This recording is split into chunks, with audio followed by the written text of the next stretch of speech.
Well, hello, everyone. This is Successful Women Made Here. I'm Cheryl Mathis, and today we're talking all about change and that negative self-talk, because it just doesn't serve us. And especially when we are about to make change, the negative self-talk seems like it wants to creep in. So we're going to be tackling both of those issues. And who here, we're not that far into the new year, but it seems like a few weeks in and the resolutions are like, what were those? I kind of forget what they were. So raise your hand if you're holding to them. I don't see hands going up. Raise your hand if you've kind of forgotten what they are, or maybe you tried, or you're like, maybe I'll try that again next year, or next week, or next month. So we're going to address both of as I mentioned, the negative self-talk today, and also becoming the leader in your life in order to make positive change and make a shift. And joining us is Carla Pascoe. She is an expert in change management and restructuring, as well as she is a certified trainer of Jack Canfield's success principles. And she has a master's degree in organizational management. Welcome, Carla. Thank you so much for having me. It's great to be here. Yeah. So first, let's dive in a bit to the change process. We want to make a change. There's all kinds of changes we may have. Do we tackle several of them at the same time, or do you advise really just taking one at a time and then move from there? When you're thinking about change, if you start with something that you're really passionate about changing, I think it's better to start with something that you feel like you can fully, commit to. But I think it's so important that you don't have like this big audacious goal and expect that you're going to get there quickly, because it's really about breaking everything down into manageable changes and actions that you can take day by day. And so what I found is helpful is, have that goal and be specific about when you want to achieve it. But what you have to really commit to are those habits and actions every day that's really going to help you achieve that. And just make sure that those action steps that you decide that you're going to take tomorrow, that you're able to really be successful in doing that, because then that gives you some momentum of, I can do this. And so I think those things are what really sets you up for success to really achieve those goals. What's your best method for us to achieve that? I mean, a lot of us may write them down on a sheet of paper, But is there a stronger method to actually going from, I have the thought, to, okay, these are the steps I'm going to take, and then actually taking the action? So there are some statistics that say just writing a goal down, you're about 70% more likely to achieve it. And if you talk about that goal and you share that with people. So in addition to making sure that you do manageable action steps, I find that having an accountability partner is really key as well. And making sure that you have someone that you've shared with, I'm going to do these 3 things tomorrow. And, I've done that before where I had, a colleague that there were several things that I really wanted to accomplish. And one of those was, becoming certified in Jack Canfield's success principles as a trainer. And so I would talk with her, just 5 minutes a day. Sometimes I would text her, here's what I'm going to focus on today. And then towards the end of the day, she would say, did you get, those things done? And if not, then what are you going to do differently tomorrow to be able to accomplish that? And so usually I say, if you find 3 to 5 action steps towards your goal, and they don't have to be huge. They can be, small things, that you're going to, look up something on the computer if you want more information about something, but really things that are going to inch you towards that. But I find, having an accountability partner is something that really solidifies, your intent to achieve that. Do you think we need that partner and check in with them daily? I think daily helps because you really, and I think if you decide, there's a day a week or 2 days a week, if you're going to, sort of take off and not do action steps, then that's okay. But the days that you're going to commit to trying to take action towards your goal, then I think, it can be a quick conversation, but I do think daily is going to really set you up for better success in achieving that. I want to also talk about why change is hard. And I sometimes attribute this to, I do dog walking on the side. It's actually kind of like my mental therapy, my break during the day to get me out and about away from the computer. But I notice when I have even a new client, and as simple as that is, taking a dog out, walking it, right? But when I have a new client, the first day I get nervous and I think this is silly. I know what I'm doing. This is not hard. But I think until I go through that first day of, okay, here's where their leashes are. Here's where now I know the dogs better. Here's what we do. And then from then on, I just do it. And it's pretty mindless. It's just because I always have the same pattern. I walk in, I go to the same place. I go get the dogs. We do we don't do anything out of order. Right. So is that maybe the process? Is it because just that learning curve, whatever it is so steep the first time? Is it because our brain naturally just wants us to kind of be in a pattern and a rhythm that's more of a habit and not have to think as hard? Or is that not a good goal to have? Well, I mean, I just think we're creatures of habit. So when we're in our day-to-day mode and whatever our comfort zone is, that's where we feel the most safe. But really, personal growth really takes place once you step outside your comfort zone. And so it's really being able to kind of push ourselves. I have a 17-year-old daughter, and she amazes me sometimes because she told me the other day, she has, some challenges with new social situations and just a little bit of social anxiety. She goes, Mom, I've decided I'm going to do one thing every day that makes me uncomfortable. And I told her there's actually a quote by Eleanor Roosevelt that talks about that, and that you should do one thing every day that scares you. And I just think it's so easy to become safe in our own routines and habits. And I think for a lot of people, that need to change is really challenging. Having been in healthcare for many, many years, these last 2 years have been extremely hard for people. Nurses have routines and things that they do with their day, how they set up their day, how they take care of their patients. And, so much of that's just been blown up. And so I've seen a lot of people struggle with that. And so really being able to kind of talk through what it is that makes you uncomfortable about it. And usually it's anticipating something that hasn't happened. And that's where that fear can come from. I think that's a perfect time to segue into then the negative self-talk, right? So we're working on doing something differently or learning something new in order to make a better change in a new habit.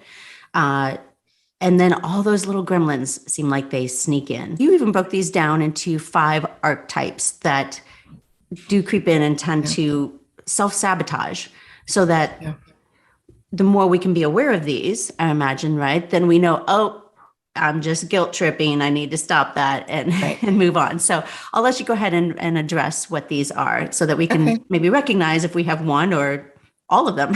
I know. And I do think, sometimes I know I'm guilty of, there's a few of them that I might vacillate between, but it really is about increasing our awareness of what these types are and being able to recognize it and catch ourselves when we're doing it. So if you'll go ahead and go to the next slide, we'll go into more detail. But, for one type is always or never. And that is really having dialogues that are really, that always happens to me. I never get the promotion. I always mess things up. Whatever it is that you make it, that it is something that always happens or never happens. And of course, we know that's not really true, that, things are not always slanted against us, but if that's what you kind of tend to focus on and have in your mind that plays that loop. The other one that's very similar is really just seeing the negative in things. And I think when we do that, we say people have a glass that's half full or half empty. So I think we've all known people at times that really have a half empty glass about everything and really cannot see the positive in situations.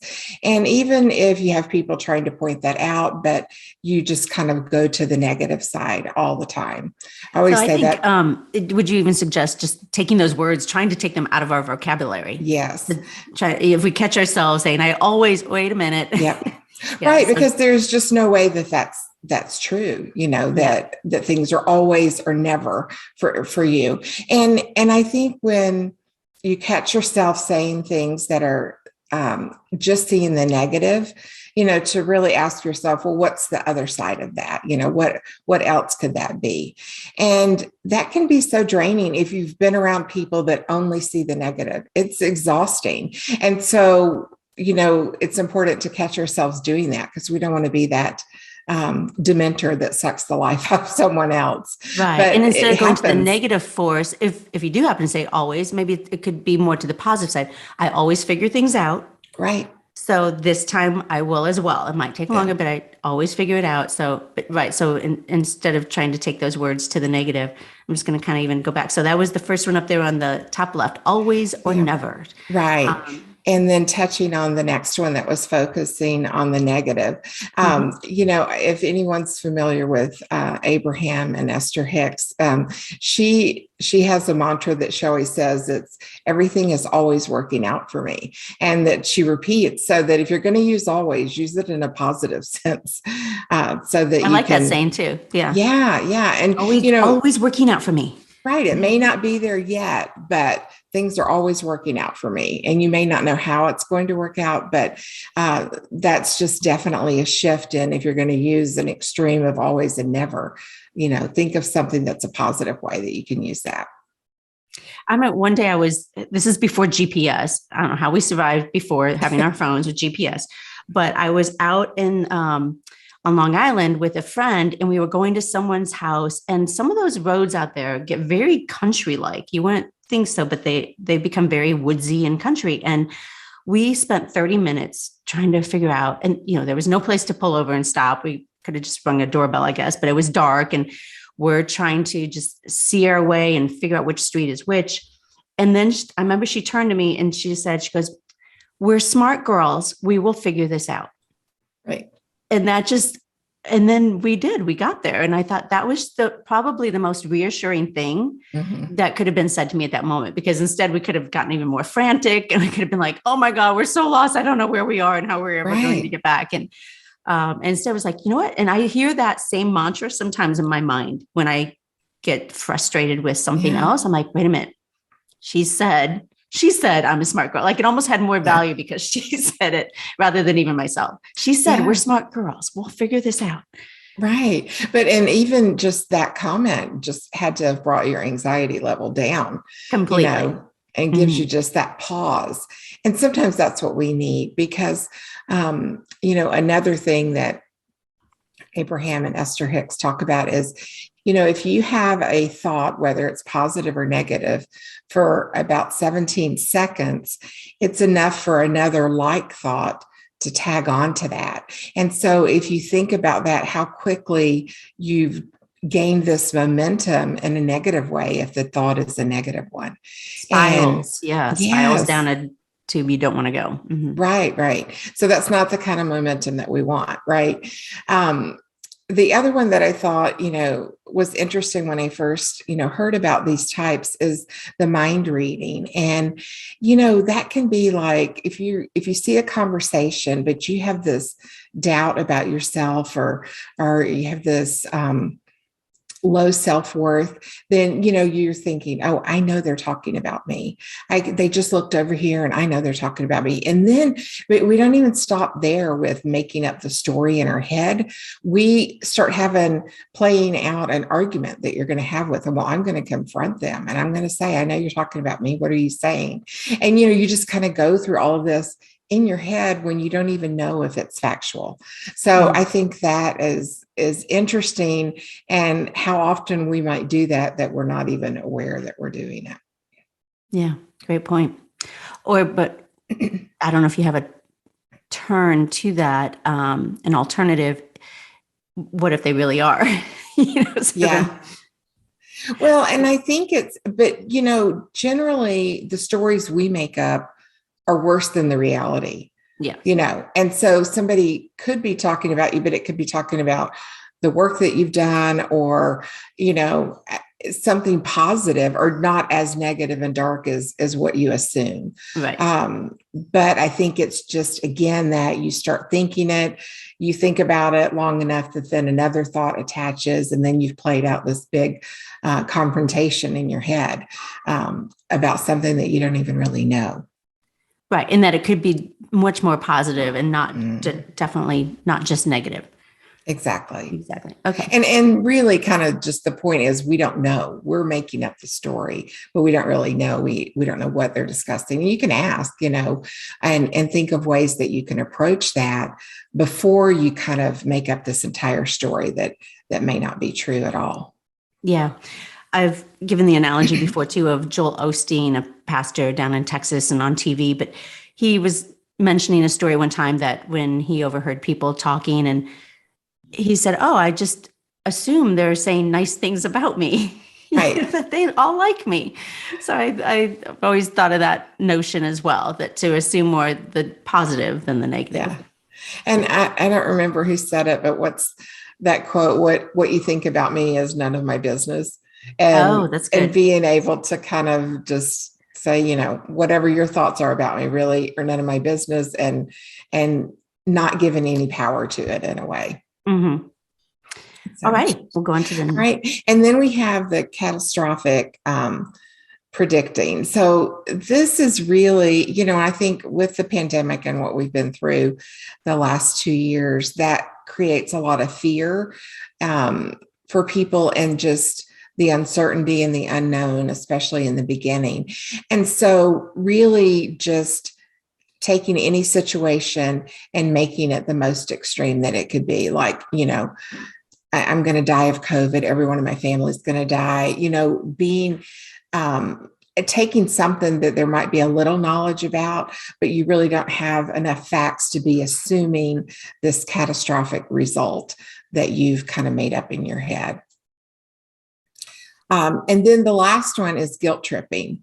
And I think the important piece about this, I think we all sometimes are guilty of doing this. And really, if we identify a mistake we've made or something that we could have done better, rather than being able to just say, oh, I didn't make the best choice there, or if I had that to do over, I would decide this.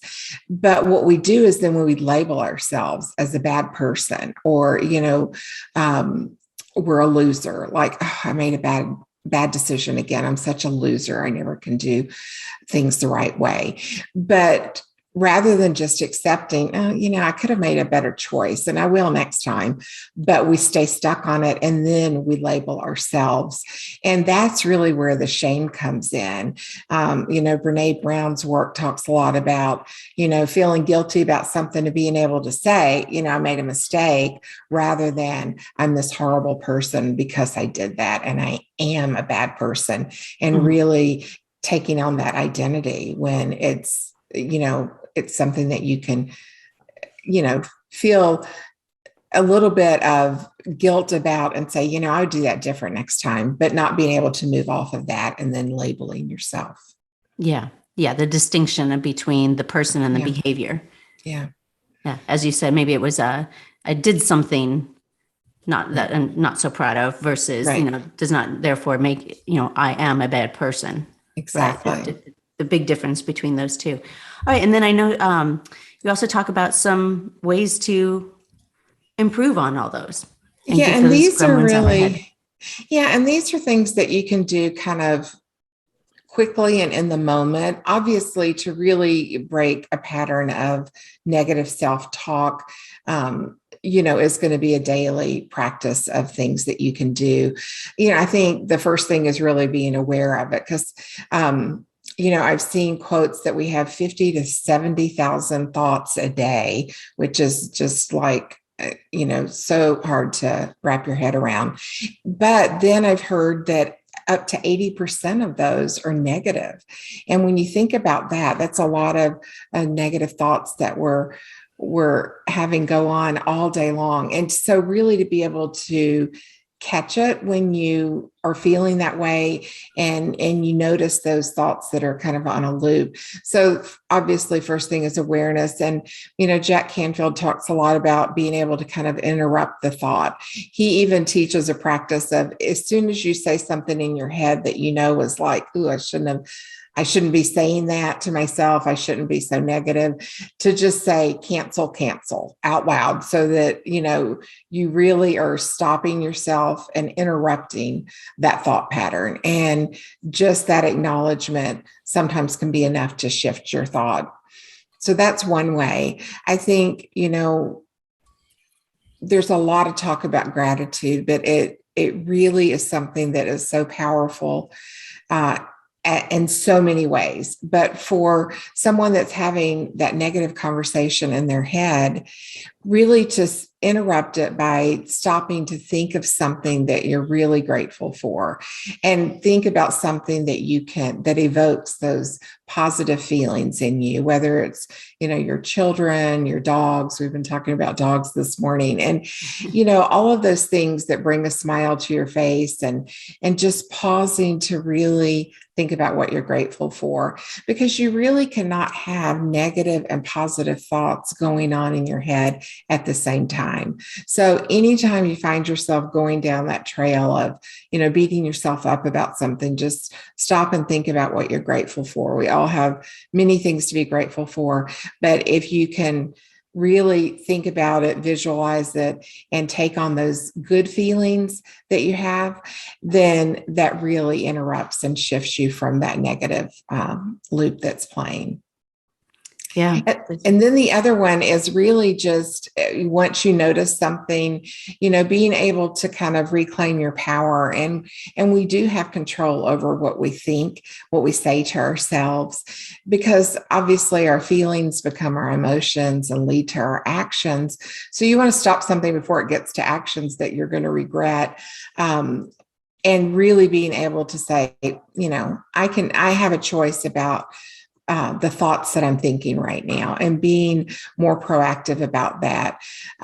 We talk a lot about, like superheroes. Even if you just did a superhero stance, your Wonder Woman stance, and stand up straight. And, if you do that for 30 seconds, they say that shifts your hormones internally. It supposedly increases your testosterone and things, but those are just three quick little things that you can do to catch yourself and shift the thinking.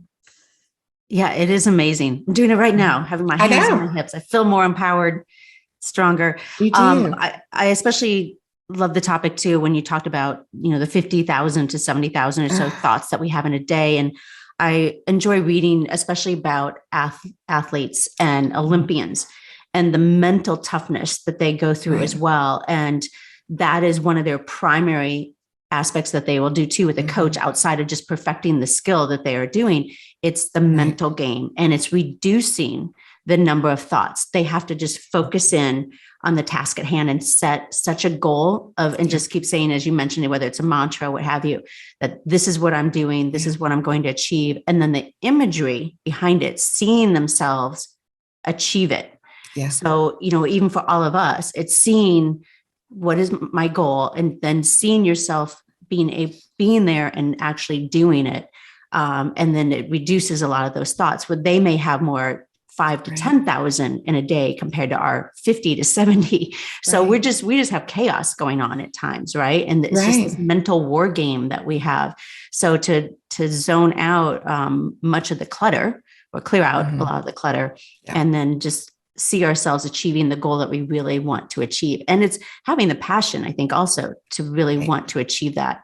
I was just saying to my son yesterday, and here, the weather's been horrible lately, so they don't have practices. He's a runner, don't have school yet. And it was raining. It was gross. It was sleeting.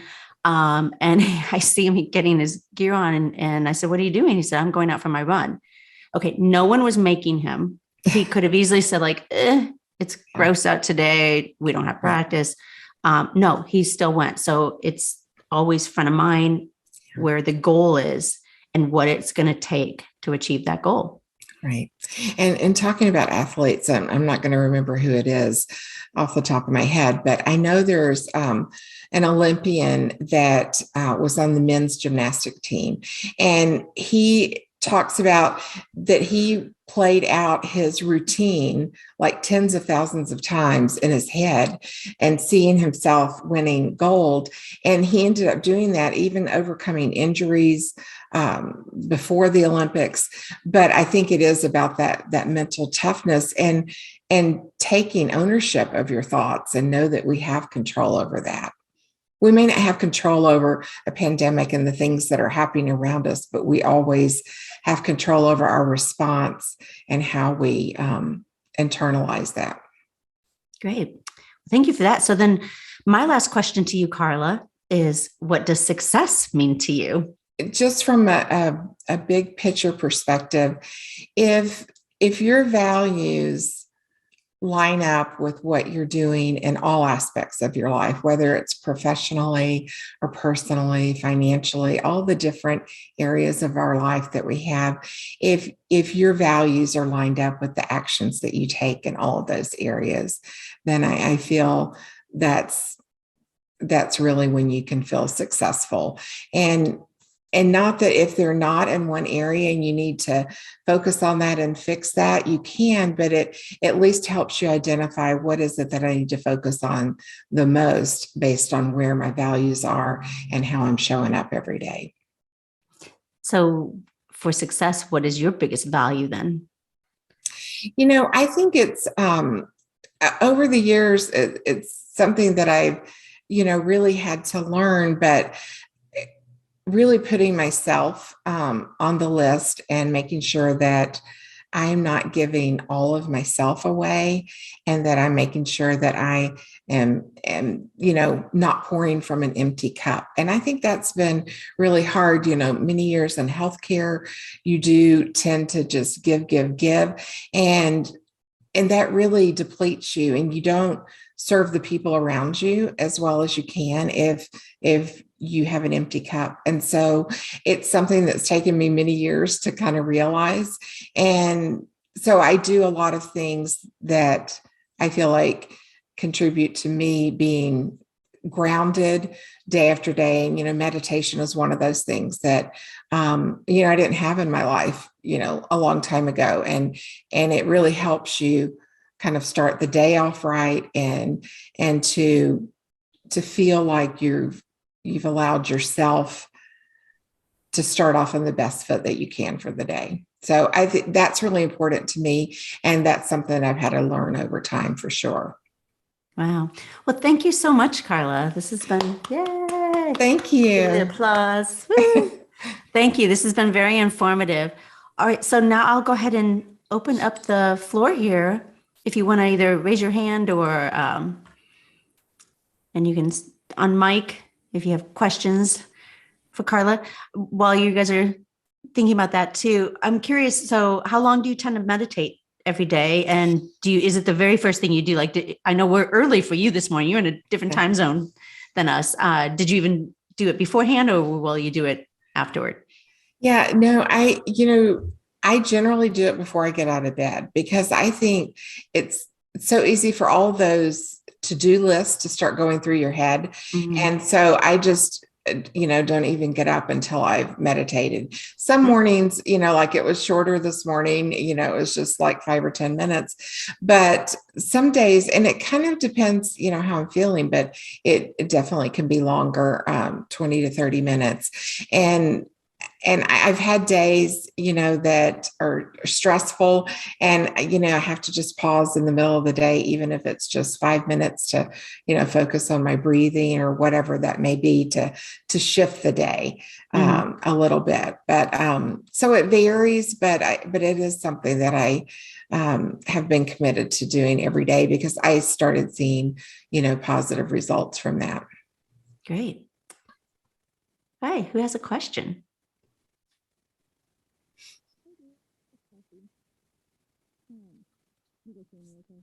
Do you use an app too when you do that, or do you? I do. Well, I mean, first of all, there's so much stuff on YouTube. So if you're wanting to do a meditation for, feeling productive, you can Google that, and you'll find tons of things in YouTube. But I do use Insight Timer as an app that I've recently started using, and even based on meditations that you do, then it will kind of list recommendations for, future meditations. But, you don't have to have an app, and that app is free. And there's, tons of meditations there, but, there's so much on YouTube as well that you can find. I would think I would need a guided one. Because I do.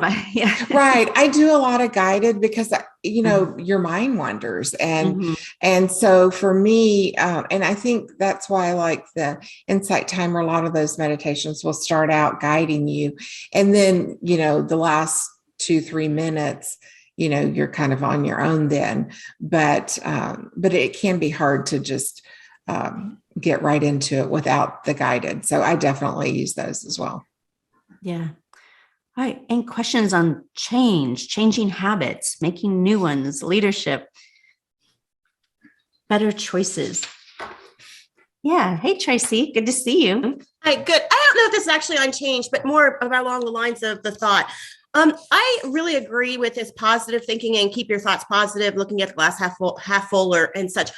But there's times that I have to deal with things that have been negative, or go back and be in a space that was a negative time in my life. And it's hard for me to properly deal with that and stay in the positive. And so I'm wondering if she has any suggestions on how do you keep it positive, but yet revisit that negative when you need to. And it almost sounds, Tracy, like you're also talking about if something triggers you.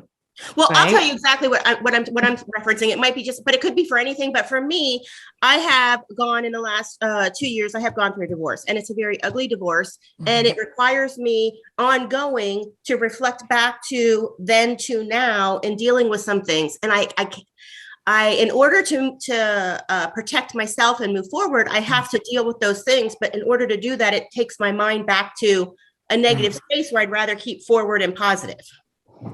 That's obviously going to happen in life, and we're going to have to deal with things, or things are going to pop up or trigger us. And I think, you can allow yourself, even set a thing, I'm going to be angry about this, or I'm going to deal with this, 15 minutes, and then I'm moving on. So honor feelings that you have, but I would say kind of put a limit on it. And I went through a divorce, years ago, and I remember feeling like you're just kind of in this swirl of, how did this happen? Why me? All of the things. But I remember thinking, if I'm ever going to get out of that, I'm going to have to get beyond rehashing everything. And I would spend so much time ruminating over every situation. And then I realized that it was affecting me and my health, and it was going to affect my future if I stayed in that place. So I would allow myself, small pity parties, throughout that time. And but then really set a limit to it, and then know that I was going to shift out of that. And gratitude was really one of the things that helped me get through all of that, because there were days that I journaled 3 things I was grateful for every day, but some days it was really tough to come up with 3 things because I felt so low. But gratitude definitely helped me overcome that negativity when I was going through a divorce myself. But, it can be tough, but I think just allowing yourself to feel those feelings, because it's a grieving process as well. You have to kind of go through all those stages. And I think maybe this goes into play as well, whether it's a relationship or even at work. I know part of me of wanting to be an entrepreneur is I struggle sometimes with thinking I'm not living up to their expectations, right? The boss's expectations, or, oh no, I made them mad. Oh no, they feel this way. Oh, I didn't do this well enough. And then you become an entrepreneur, and it's like, you still feel like you need to live up to expectations to someone or something. And what's helped me, I'd say in the last couple of years, especially, is I've come to terms with, it's okay if I get mad about something. It's okay if I'm frustrated and I showed it, and or I didn't measure up to what I think that they wanted for me. I have to let that go. Kind of what you were saying, even Carla, earlier. It's not my business. However, I'm interpreting, I think they may feel, right? So I'm coming more to terms, and it's actually quite freeing that either I got mad or they got mad. Okay, life moves on. Right. And that I don't have to carry all the shame of that, so I can go ahead and move on. And luckily, sometimes I don't remember it as well. So I kind of also have the short term of like, oh yeah, I guess that happened a week ago or a year ago or 5 years ago. Right. So to just sort of, I wouldn't say I'm letting go. I'm allowing myself the freedom to feel things, and it's okay. Yeah. It's all right. The world doesn't end because somebody got mad at me, right, or I got mad at them, right? We can just clear it, move on. Don't carry on, as you were talking about the thoughts earlier, right? Because then it starts to spiral. Oh no, that leads to this thought, and that leads to this, and then they'll think this of me, or I won't get the job done, or I'm going to lose some of my workforce, or right. So I don't know if that helps, Tracy, at all. I think I've just kind of come to terms with not trying to feel the shame so much in it, and just accepting that we all have emotions, and it's okay to feel those emotions. Yeah. Just don't stay there. Right. Right. Yeah. That's the key. That's why I was saying almost like the amnesia then. I can forget. Yeah. Let it go and then move on. Right. And don't hold the grudge, or don't stay there even for yourself, because it's hurting you more than anyone. Yeah. There's a question in chat. I don't know if. Yeah. Oh, sorry. I forget to a lot of times click on that little thing there on the side. And then meanwhile, Kelly, you raised your hand. Oh, I was going to say the exact same thing. Shannon and I are like on the same page here. There's just a question in the chat. Yep. And it's from Kelsey. So Kelsey, I think we were hearing you earlier. Sorry, maybe you just need to unmic or try it again. But she said she's not sure her mic is working, but her question is, how do you get a friend out of the negative thinking loop? Is there a way to help them get out of that cycle? So especially, Kelsey runs lots of volunteers in an organization. And so she's dealing with a lot of personalities and those who are working for them, as well as many. What do you guys have? 100 volunteers, probably even more. Lots of people, even more. Okay. Yeah. Lots more. So lots of different personality traits, but especially I guess when you even see a friend or a coworker or someone on your team who just seems like it's like you see them and you almost feel the energy, right? Oh no, they're down is going to bring everyone down. So how do you help someone get out of the negative loop? I think helping to point out the things that are positive, or how they can view a situation. I've had friends that have been this way, and I think sometimes it can stem from not having the confidence in themselves and pointing out the wins along the way that they are having. And, for some people, it is a choice. I mean, we all have a choice of how we get up and show up for the day and how we start the day and even finish the day. And for some people, they do choose to stay in that more, unhappy place. And I think, being that sounding board, being able to listen to someone's concerns and what it is that they're, feeling, but, being able to point out the other side of that how they could view the situation or how they could see it and being that support, but also really, encouraging them to think about what they have control over and what they are able to shift with their thinking and share some of those tips and how they can stop themselves. But, unfortunately, there are some people that, for whatever reason, they stay in that cycle of negativity, and it can be difficult to help get them out of that. So I think it's the same tips, but I think there has to be a desire to shift their thinking. I think it goes back to one of your earlier points when we were looking at the slide. The first point is even the awareness, right? I think a lot of times we're conditioned to, if that's how they were raised, or that's just always what they're around, or it just seems to naturally fall out of their mouth first or go to that negative zone. So I think first is the awareness, education, being a part of things like this, or working with Carla to, first you recognize it, and then the next step is how to change it, and then start to realize when you start hearing those words come out of your mouth. And I still do that.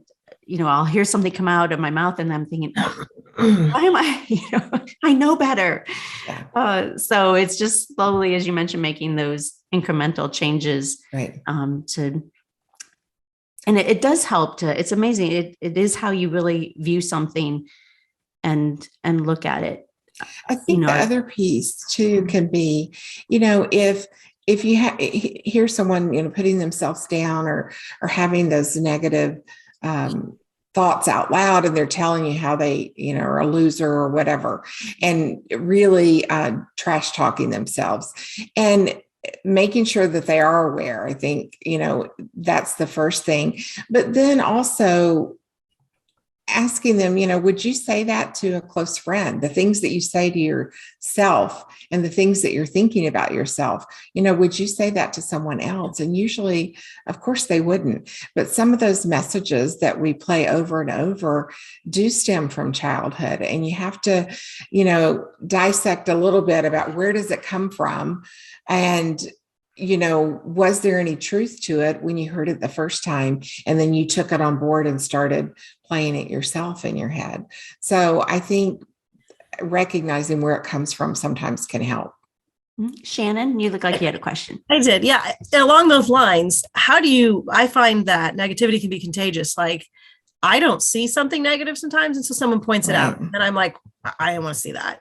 So how do you not catch it? How do you keep that contagious negativity from affecting you, getting under your skin? I was telling one of my managers yesterday, we're going through some big changes at work with our nurse patient ratios, and it's really tough work. And she just kind of got this onslaught of people attacking her about it when she got there that morning. And all of the, well, what if this happens? And what if this happens? And, she just said, I woke up feeling great. And I just felt like my whole life was sucked out of me. And, when you recognize that you're in a situation that everybody around you is kind of having these negative thoughts, being aware of it, choosing to try to stay positive, but then also being able to kind of, once you separate yourself from the situation, be able to just sometimes you just have to physically wipe it off, because you just feel like that energy, penetrated you. And I think whatever it is that you can do to kind of shift and to catch yourself so that you don't start going down that negative rabbit hole as well. So anything that can help keep your antenna up so that you notice it, but then what can you do to shift it? And allow people to see the negative side of something, but then just try to quickly move through to, another way that something could play out and not take on board other people's energy, because that can be really tough to do. Sometimes you even have to visualize you have a shield around you that's protecting you. And while you can still listen to people's concerns and understand and really hear them, you don't have to take it on yourself. I like that imagery. Sometimes Visualizations really always help. I know, like just seeing I'm in my bubble. Yeah. And there's a meditation that Jack Canfield does that's really powerful about that. And he ends it with, you have this cone of light that, is about a foot outside of you. And he said, he talks through, and now you're shielded for the whole day so that nothing can interfere with this calmness and groundedness that you have. So, you do have to kind of visualize that sometimes to feel like you're not going to be impacted by others. But it's hard. It can be a challenge. Yes. Diana, so good to see you.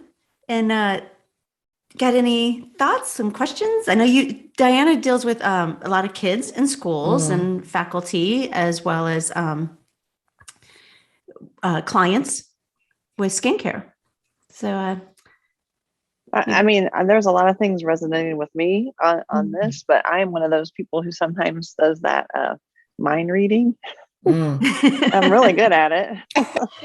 So, I keep You're actually not psychic. Right.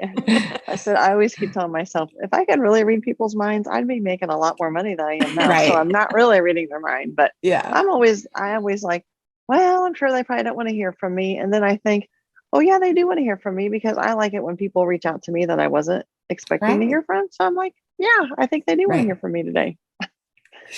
Yeah, I think a lot of times the reaction you get from things can be very different than what you imagine it's going to be. And noticing that when it happens, like, oh, okay, that wasn't as hard a conversation as I thought, or, like you said, they were glad to hear from me. They were happy that I reached out. And just reminding yourself of that, because I think we do talk ourselves out of things. Or, they say too, with people that have this habitual negative self-talk, they are not generally the people that go for things. They're not going to try for that new job or, try a new activity. They hold themselves back in life. So, the negative self-talk that can become a habit, it really can impact your potential and, what you can achieve in life. And I don't think anybody really wants to start out with, feeling like you're 10 steps behind everyone else because of the conversations you're having. Mm-hmm. Yeah. And it's often the fear of rejection. So it's safer to not try. Right. Because then you figure, well, it's self-fulfilling prophecy, right? Well, I figured it wasn't going to happen anyway, but to still try. And I think we all have a different threshold of how often do we keep trying. Right. And to stay positive with that. So for instance, I have another business of mine. I made an app for pet lovers and Fetch a Date. And I've pitched it at least 8 times now to places here, mainly in the same organization within the state. And I still have yet to be accepted by them. But, I haven't set a number. Sometimes I kind of think it'll come up again, like, what's the point? They don't pick me anyway. But then I figure, well, I've got all the answers. I've saved them in a document. So why not just revise them a bit and just throw myself in the loop again? I guess, if you're not in the game, if you're not at least putting yourself in the bucket with everybody else, then there's definitely a no. Yeah. And one of the principles that Jack Canfield teaches too is about asking, and that you should just ask, and get used to asking. He even takes his trainers through this exercise of, you have to, everybody divides up, in groups, but you go around and ask people for what you want. Say, would you give me $1 million loan? I mean, it could be something outrageous. And when you you want to get 9 no's, and then you keep track of how many times you told somebody no, because they'll ask you for something. And then on the 10th time, you say yes. And so it's to help you get conditioned to hearing no, but not letting it impact you. Like, oh, okay, no, moving on. And then, ask the question to someone else. So it's very powerful to see that play out, because we do sometimes, if we get one no, then, we stop. And, Jack Canfield did the Chicken Soup for the Soul series of books that were so popular. And he was turned down 147 times to publish that book. People thought he was crazy. Nobody's going to want to hear stories about people. And then, of course, there was Chicken Soup for every kind of soul he ended up producing, but he was really rejected 147 times. So, those books have been a gift to a lot of people. And if he had just said, okay, well, I'm not going to ask anymore. But so you never really know how many no's people that we think of as successful have had before they had a yes. Yeah, that's a great point. You're right. If I'm only at 8, I haven't even scratched the surface yet. Right. And then sometimes those things that you're preparing for, that you think it's this one goal, but meanwhile, I was better preparing everything else with it. Mm-hmm. So then actually I did pitch to this other group. It wasn't to be in their cohort, but it was just literally a competition. And I won third and got $1,000. Right. So had I not been prepping and pitching to the other thing, right, then I wouldn't have been nearly as prepared for the one that, then did happen, or at least monetarily was somewhat rewarding, Right. So a lot of times it's really just the stepping stones getting you to something else. It is. And I think if you, if you believe what I was saying that Esther Hicks says is everything's always working out for me. And because there are stepping stones to, sometimes I think we feel like if we don't have that one thing that we have a goal for, but look at the things that are happening all along the way that's preparing you for that. And it just may not be the right time. Yeah. Sandy, got any thoughts, questions? Or I want to guess I would go back to a question of on the goal setting and getting rejection. I'm pretty thin-skinned. So for me, when somebody tells me no, I'm like, okay, fine. I'm just going to go do something else. Or I'm going to go ask. I'm an artist. So it's like, I'll go find another place to display my art or have a show.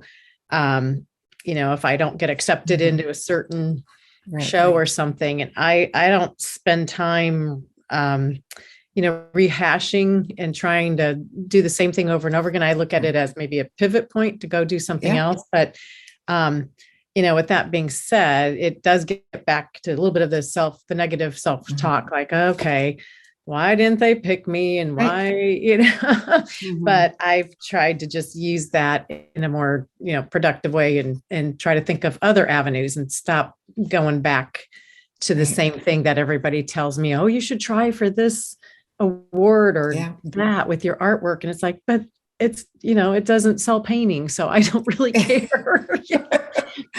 But I'm just wondering your thought on that. Like, you talked about it already, like how many times, but the chicken soup guy asked, but when is it, what kind of goals could you set for yourself to say, okay, this may not be working and let me pivot and do something else? I think you can always evaluate your goals and whatever that endpoint is that you're wanting to get to.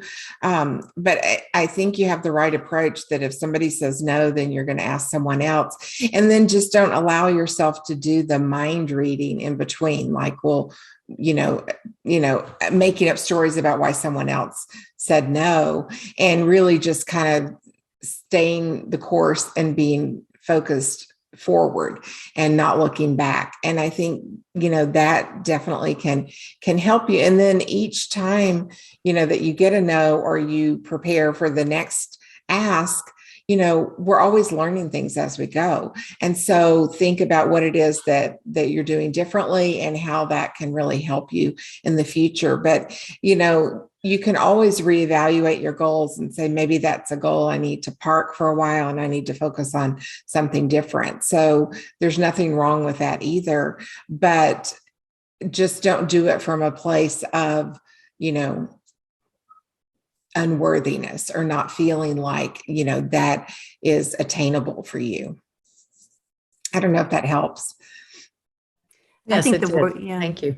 Yeah, I think the worthiness piece is really big in that, because we have to really know, as you mentioned, even the value when you were talking about what is success to you, knowing your value and just holding that for yourself, because it's so easy these days between people on social media, people who don't know us at all, or maybe, they have a store, right? And they're thinking, oh, a showing right now in my store isn't perfect for us. To not let those kind of things chip away at our own worthiness and the things that we've spent years doing, right? Or that are innate to us, that do give value to many others. So yeah, trying to, I guess, set those things aside, or just say like, well, this is my purpose. This is my goal in life. It may not fit into their schedule right now. It may not fit into they're maybe not my customer. Right. So, and I know all that's easier said than done, but I do manage between, it seems like a lot of social media channels and for my kids and all that. And some of it, I'm glad that I'm able to even shield them from seeing, because I just think, yeah, you see those little remarks and it's like, you stepped into my world for all of 5 seconds and you make a judgment, like that should not weigh into the factor at all. But yet we hear those words, right? And it's, someone had mentioned to me too, how we have Velcro and say like a flowing river, that for some reason, when negative comes down, it like sticks like Velcro, right? And we have to almost learn to like unpeel the Velcro, let the Velcro go, and just let it be a flowing stream. And it just bypasses us and flows on down the river. Right. So it needs to be a little more like Teflon, I guess, right? And just escape and leave us, because we just have to think about, everything we've done and what our true purpose is. And it's not for everybody. Yeah. So they may or may not. And I love your friend saying too, like, everything's always working out for me. Yeah. So, and I want to share that with all of you, for Tracy and Shannon and Kelly and Kelsey and Diana and Sandy and Carla.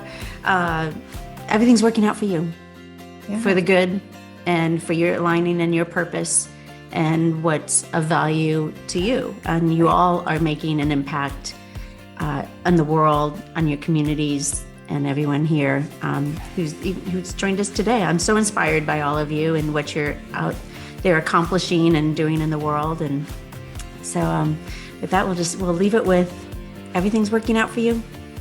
Thank you for joining us on Successful Women Made Here. Certainly reach out to Carla if you have more questions or would like to even work with her further. So thank you again, Carla, for joining us. Thank you so much. I enjoyed it. Thanks, ladies. All right. Have a great day. Have a great day. You too. Bye-bye.